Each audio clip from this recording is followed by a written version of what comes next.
പുറപ്പാട് പുസ്തകം 3-ാം അധ്യായം. മോശയെ വിളിക്കുന്നു. മോശ തന്റെ അമ്മായിയപ്പനും മിദ്യാനിലെ പുരോഹിതനുമായ ജത്രോയുടെ ആടുകളെ മേയിച്ചു കഴിയുകയായിരുന്നു. അവൻ മരുഭൂമിയുടെ മറുഭാഗത്ത് ആടുകളെ നയിക്കവേ ദൈവത്തിന്റെ മലയായ ഹോറബിൽ എത്തിച്ചേർന്നു.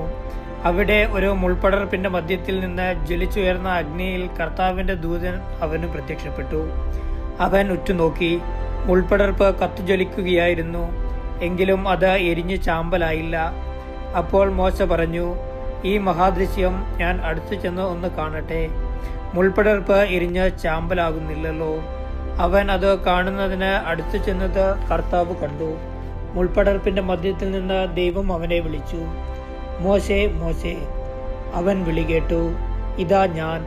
അവിടുന്ന് അരുൾ ചെയ്തു, അടുത്ത് വരരുത്, നിന്റെ ചെരുപ്പ് അഴിച്ചു മാറ്റുക. എന്തുകൊണ്ടെന്നാൽ നീ നിൽക്കുന്ന സ്ഥലം പരിശുദ്ധമാണ്. അവിടുന്ന് തുടർന്നു, ഞാൻ നിന്റെ പിതാക്കന്മാരുടെ ദൈവമാണ്, അബ്രാഹത്തിന്റെയും ഇസഹാക്കിന്റെയും യാക്കോബിന്റെയും ദൈവം. മോശ മുഖം മറച്ചു. ദൈവത്തിനു നേരെ നോക്കുവാൻ അവന് ഭയമായിരുന്നു. കർത്താവ് വീണ്ടും അരുൾ ചെയ്തു, ഈജിപ്തിലുള്ള എന്റെ ജനത്തിന്റെ ക്ലേശങ്ങൾ ഞാൻ കണ്ടു. മേൽനോട്ടക്കാരുടെ ക്രൂരത കാരണം അവരിൽ നിന്ന് ഉയർന്നു വരുന്ന രോദനം ഞാൻ കേട്ടു. അവരുടെ യാതനകൾ ഞാൻ അറിയുന്നു. ഈജിപ്തുകാരുടെ കയ്യിൽ നിന്ന് അവരെ മോചിപ്പിക്കുവാനും അവിടെ നിന്ന് ക്ഷേമകരവും വിസ്തൃതവും തേനും പാലും ഒഴുകുന്നതുമായ ഒരു ദേശത്തേക്ക് കാനാന്യർ, ഹിത്യർ, അമോര്യർ, പേസ്യർ, ഹീവ്യർ, ജബൂസ്യർ എന്നിവരെ അധിവസിക്കുന്ന സ്ഥലത്തേക്ക് അവരെ നയിക്കുവാനുമാണ് ഞാൻ ഇറങ്ങി വന്നിരിക്കുന്നത്. ഇതാ, ഇസ്രായേൽ മക്കളുടെ നിലവിളി എന്റെ അടുത്ത് എത്തിയിരിക്കുന്നു. ഈജിപ്തുകാർ അവരെ എപ്രകാരം മർദ്ദിക്കുന്നുവെന്ന് ഞാൻ കണ്ടു. ആകയാൽ വരൂ, ഞാൻ നിന്നെ ഫറവോയുടെ അടുക്കലേക്ക് അയക്കാം. നീ എന്റെ ജനമായ ഇസ്രായേൽ മക്കളെ ഈജിപ്തിൽ നിന്ന് പുറത്തു കൊണ്ടുവരണം. മോശ ദൈവത്തോട് പറഞ്ഞു, ഫറവോയുടെ അടുക്കൽ പോകാനും ഇസ്രായേൽ മക്കളെ ഈജിപ്തിൽ നിന്ന് പുറത്തു കൊണ്ടുവരുവാനും ഞാൻ ആരാണ്? അവിടുന്ന് അരുൾ ചെയ്തു, ഞാൻ നിന്നോടുകൂടെ ഉണ്ടായിരിക്കും.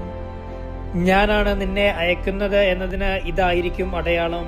നീ ജനത്തെ ഈജിപ്തിൽ നിന്ന് പുറത്തു കൊണ്ടുവന്ന് കഴിയുമ്പോൾ ഈ മലയിൽ നിങ്ങൾ ദൈവത്തെ ആരാധിക്കും.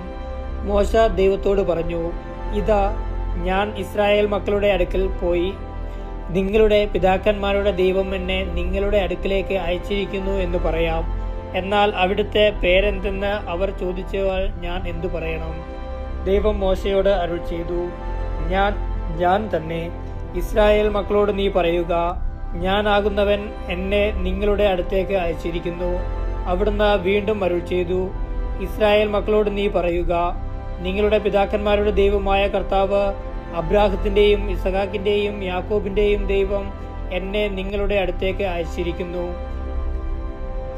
ഇതാണ് എന്നേക്കും എന്റെ നാമധേയം. അങ്ങനെ സർവ്വപുരുഷാന്തരങ്ങളിലൂടെയും ഈ നാമധേയത്താൽ ഞാൻ അനുസ്മരിക്കപ്പെടണം. നീ പോയി ഇസ്രായേൽ ശ്രേഷ്ഠന്മാരെ വിളിച്ചുകൂട്ടി പറയുക, നിങ്ങളുടെ പിതാക്കന്മാരുടെ ദൈവമായ കർത്താവ്, അബ്രാഹത്തിന്റെയും ഇസഹാക്കിന്റെയും യാക്കോബിന്റെയും ദൈവം പ്രത്യക്ഷപ്പെട്ട് എന്നോട് അരുൾ ചെയ്തു, ഞാൻ നിങ്ങളെ സന്ദർശിക്കുകയും ഈജിപ്തുകാർ നിങ്ങളോട് പ്രവർത്തിക്കുന്നത് കാണുകയും ചെയ്തിരിക്കുന്നു. നിങ്ങളെ ഈജിപ്തിലെ കഷ്ടതകളിൽ നിന്ന് മോചിപ്പിച്ച് കാനാന്യർ, ഹിത്യർ, അമോര്യർ, പെരീസ്യർ, ഹീവ്യർ, ജബൂസ്യർ എന്നിവരുടെ നാട്ടിലേക്ക് തേനും പാലും ഒഴുകുന്ന ദേശത്തേക്ക് കൊണ്ടുപോകുവാൻ ഞാൻ നിശ്ചയിച്ചിരിക്കുന്നു. നീ പറയുന്നത് അവർ അനുസരിക്കും. ഇസ്രായേൽ ശ്രേഷ്ഠന്മാരോടൊന്നിച്ച് നീ ഈജിപ്തിലെ രാജാക്കന്മാരുടെ അടുക്കൽ ചെന്ന് പറയണം, ഹെബ്രായരുടെ ദൈവമായ കർത്താവ് ഞങ്ങളെ സന്ദർശിച്ചിരിക്കുന്നു. 3 ദിവസത്തെ യാത്ര ചെയ്ത് മരുഭൂമിയിൽ ഞങ്ങളുടെ ദൈവമായ കർത്താവിന് ബലിയർപ്പിക്കുവാൻ ഞങ്ങളെ അനുവദിക്കണം. കരുത്തുറ്റ കരം കൊണ്ട് നിർബന്ധിച്ചാലല്ലാതെ ഈജിപ്തിലെ രാജാവ് നിങ്ങളെ വിട്ടയക്കുകയില്ലെന്ന് എനിക്കറിയാം. ഞാൻ കൈനീട്ടി അത്ഭുതങ്ങൾ പ്രവർത്തിച്ച് ഈജിപ്തിനെ പ്രഹരിക്കും. അപ്പോൾ അവൻ നിങ്ങളെ വിട്ടയക്കും. ഈജിപ്തുകാരുടെ ദൃഷ്ടിയിൽ ഈ ജനത്തോട് ഞാൻ ബഹുമാനം ഉളവാക്കും. അങ്ങനെ നിങ്ങൾ ഇടപെടുമ്പോൾ ഒന്നുമില്ലാത്തവരായി പോകേണ്ടി വരില്ല. ഓരോ സ്ത്രീയും തന്റെ അയൽക്കാരിയോടും തന്റെ വീട്ടിൽ അതിഥിയായി പാർക്കുന്നവരോടും സ്വർണവും വെള്ളിയും കൊണ്ടുള്ള ആഭരണങ്ങളും വസ്ത്രങ്ങളും ചോദിച്ചു വാങ്ങണം. അവ നിങ്ങളുടെ പുത്രീപുത്രന്മാരെ അണിയിക്കണം. അങ്ങനെ നിങ്ങൾ ഈജിപ്തുകാരെ കൊള്ളയടിക്കണം.